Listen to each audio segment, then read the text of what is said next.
मी आज आपल्याला एवढंच सांगतो की हे धाराशिव शहर, या शहरामध्ये आपण लहानाचं मोठं झालो.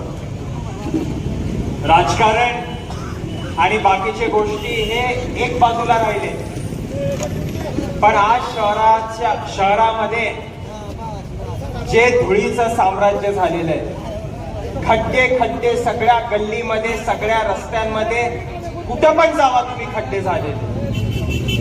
मी परवा एक व्हिडिओ बघत होतो. एक लहान मुलगी होती, आपल्या वडिलांना विचारत होती. ते दुकानात गेले होते, बाजारला गेले होते, तेव्हा मुलीनं वडिलांना विचारलं की बाबा मला टॉयलेटला जायचंय, मला कुठं सोय आहे. लाज वाटायला पाहिजे या लोकांना, या उमाटावाल्यांना. आज कुठल्या तोंडानं ते मत मागतात, मला खरं आश्चर्य वाटतं. साधं शौचालय माझ्या माता भगिनींसाठी या शहरामध्ये वेगळं नाहीये. रस्ते आणि खड्डे, धूळ हे 2016च्या आधी काका मामा, माझ्या माता भगिनी, माझे बांधव अशी परिस्थिती नव्हती.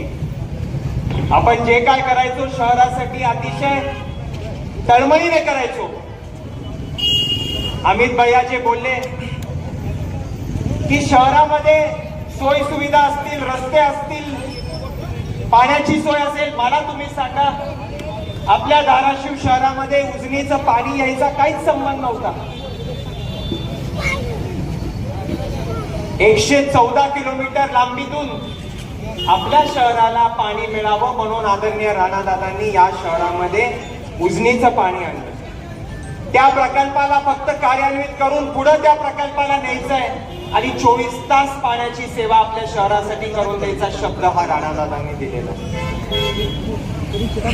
आज मला एवढंच आपल्याला सांगायचंय, उद्या मतदान करताना विचारपूर्वक तुम्ही सर्वांनी मतदान करणं गरजेचं आहे.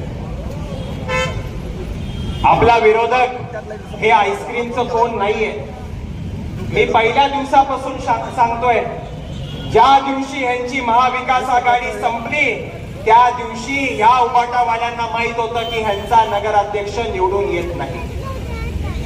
आज आपली निवडणूक, या धाराशिव शहराची निवडणूक, धाराशिव शहरातल्या प्रत्येक नागरिकाला ठरवायचंय की तुम्हाला कमळ निवडून द्यायचंय का तुतारी निवडून द्यायची.